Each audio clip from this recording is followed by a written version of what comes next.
G'day guys, welcome back. So as part of this little series, I'm also going to do one little pizza dough. So what I've done with this to start, we've got just some instant yeast, which some will call instant yeast, some will say they've got an improver and all sorts in them. I don't really mind, as long as it's got roughly 7 grams of yeast. In this case I've added it to a little bit of salt and water, giving it a bit of a stir. I think there's a cup and a half water, and I've got 3 cups of plain flour, 7 grams of yeast, and 2 teaspoons of salt. So I'm also going to put about 4 tablespoons of oil in it, but it is literally as simple as this. Yeast, water, salt. That's right. Instead of using normal oil, yesterday I created an absolutely stunning, you probably can't see it from here, but I made a basil and olive oil infused, basil and garlic infused oil. So I'm going to use 4 spoonfuls of that, which should just add a little bit of flavour to this dough. What will then become the next bit of making pizza dough? Let's have some fun. Get in there, mix it around, get your hands moving, get it all combined rather quickly, okay? Push it down to the bottom of your bowl there. Grab some flour, excuse hands.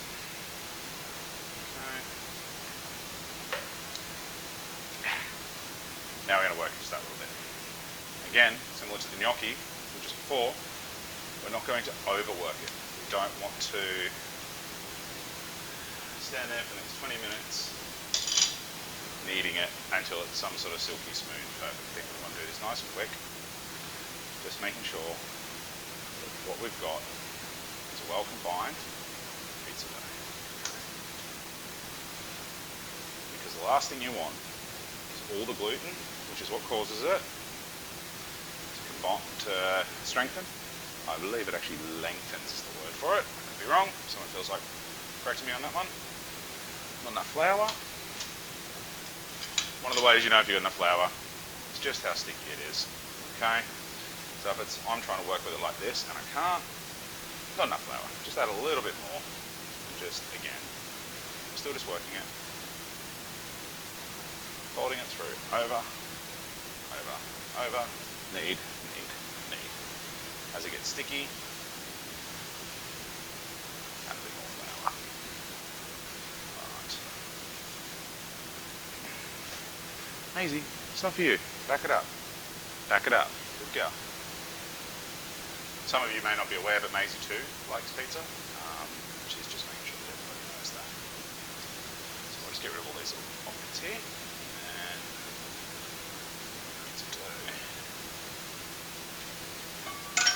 Using a clean bowl, which is really hard when you've got really dirty hands. We're going to lightly grease it.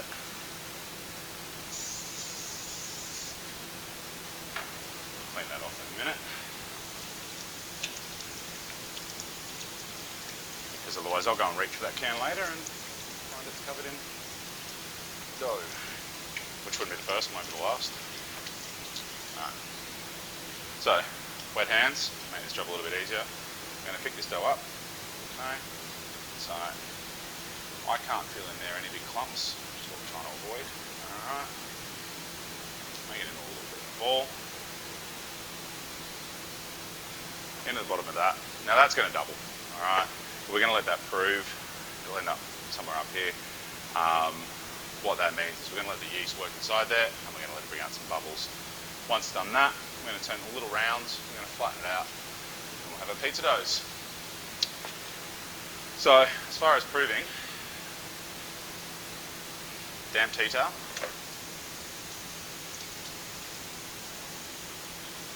I may need to move that into a bigger container to see how much it does expand. I've got it in a warm spot, but not a hot spot. Too much heat, or not enough heat, will stop yeast. It'll kill it. It's a living organism. So yeah, I'll show you how that one works in about 5-10 minutes. Once it's actually probably close to half an hour, and we'll go from there. Welcome back, folks. So let's have some fun. Let's make some pizza. Now I'm going to do a really simple one, and I'm going to kind of use that oil that I showed you before, and I'm going to coat the top of my pizza with that and make almost more of a focaccia than a pure pizza, or almost a herb pizza. I'm going to omit cheese because I'm lactose intolerant and eating cheese doesn't always mix. So we have proofed our dough. That's been there for about an hour, and you can see it's nice and sticky, and all I'm going to do is I've laid some flour onto the bench, and we're going to dump that on, and we're just going to actually kind of start to work some of that air out of it.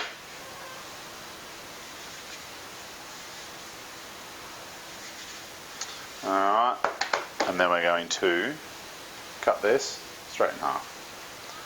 Alright. Good idea, wifey. I like it. We're going to form this into a little ball. Okay. And what we're going to do is slowly but surely, let's get this one out of the way for a moment.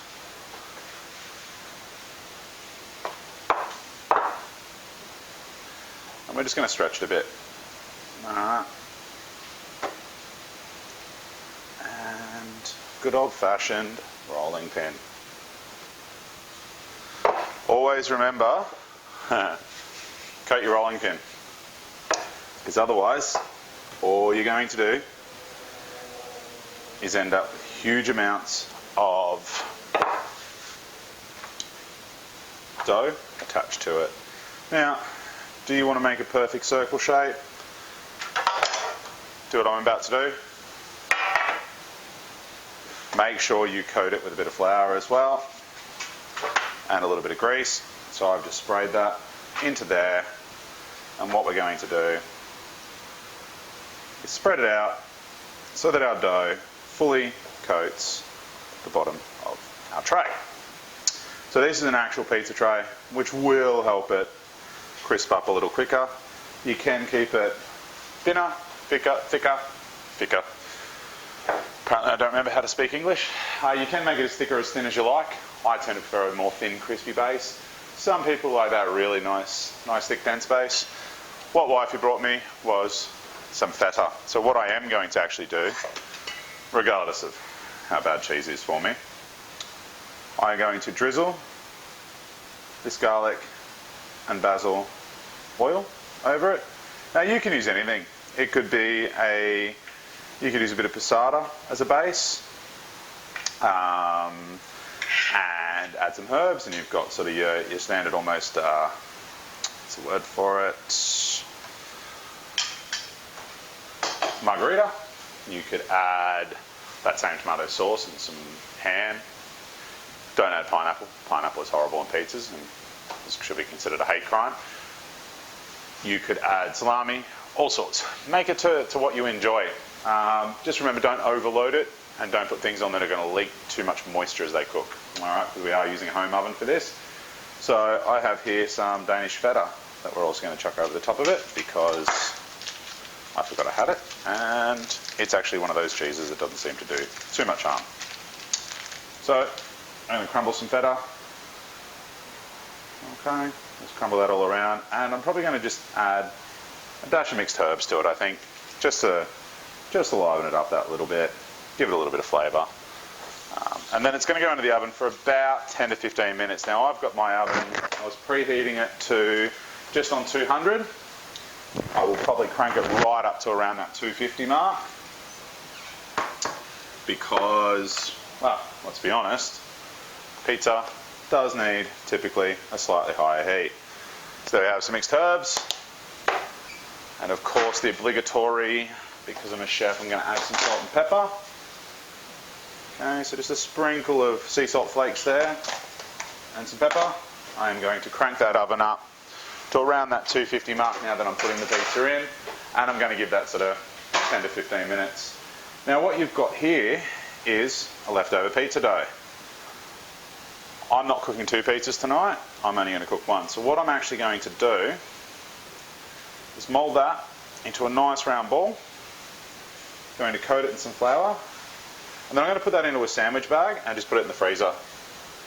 So what it means is that next time I want a nice easy pizza, I've got it there, it's ready to go, and it's, providing I let it defrost, which in reality would only take about 15-20 minutes on a bench, it will be perfectly fine to eat, and it should still roll out just fine too. Done this before, had no issue with it, but do remember to roll it in flour before you put it in the bag, because you don't want a pizza dough coming out that is just glued to the bag. So nice and simple there.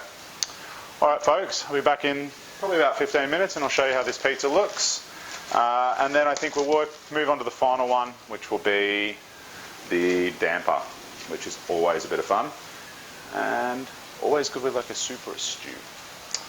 Particularly, for example, the beef and beer stew. So if you look back through some of the posts, you'll find that one. That'll go amazing with the damper. Alright guys, we'll speak soon. Bye. Alrighty, welcome back guys. So I have just pulled out of the oven this absolutely beautiful looking pizza, and I thought you guys might like to share the unveiling. So that's what I've got.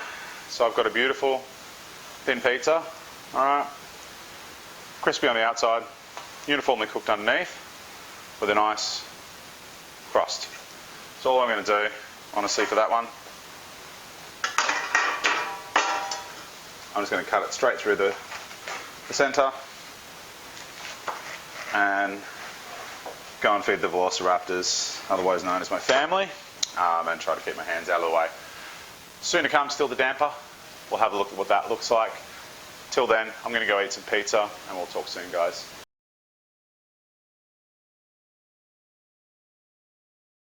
Alright guys, so one more quick one. So this is damper.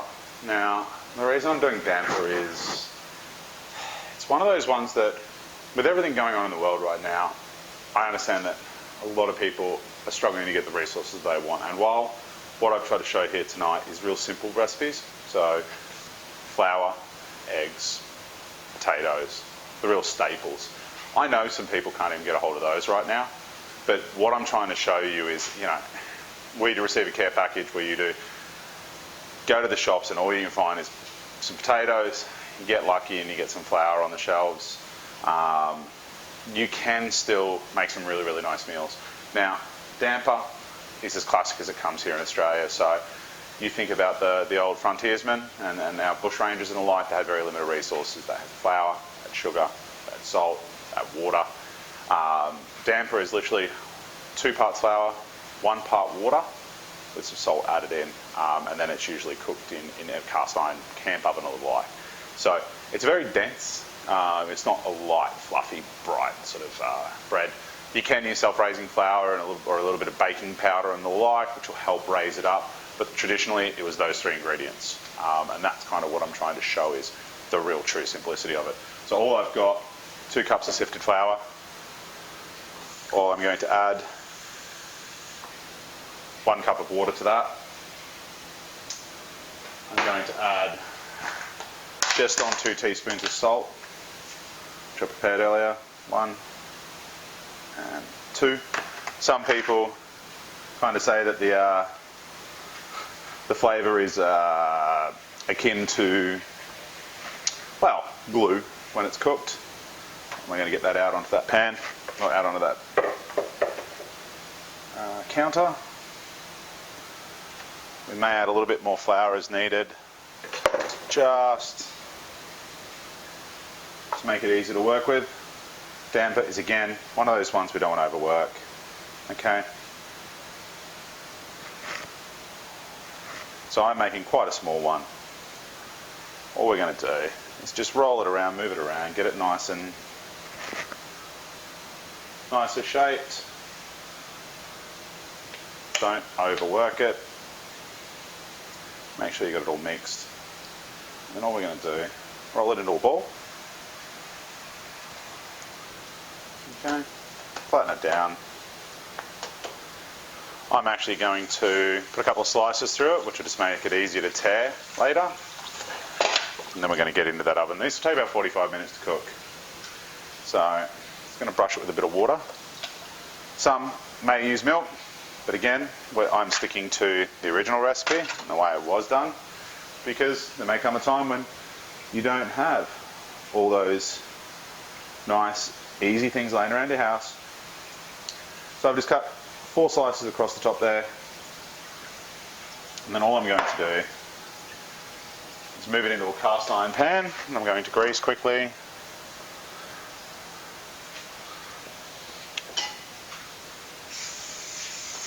And in an oven at about 200.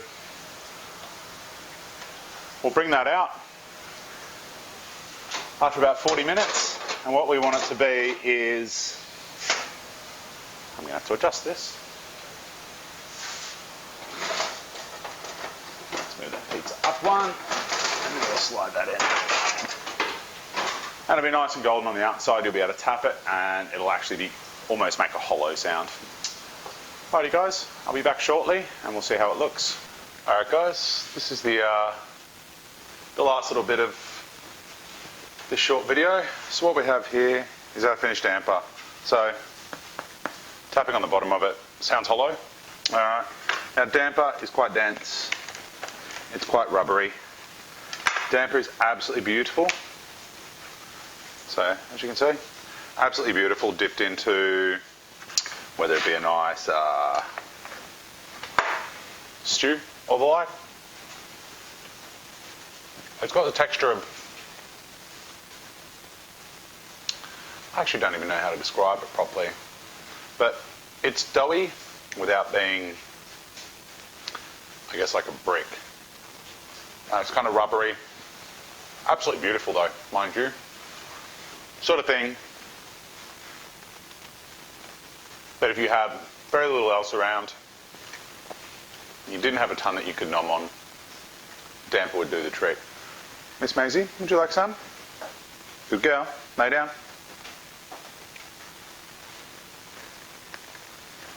I believe Miss Maisie approves. On that note, guys, look, take care of yourselves out there at the moment. It's a strange place we're living in. It's a strange time. A little bit of kindness, okay? Don't panic buy. I know it's scary. I've felt the urge a couple of times myself. I've managed to control it. If you can, get yourself some flour, get yourself some potatoes, get yourself some of those staples and basics, alright?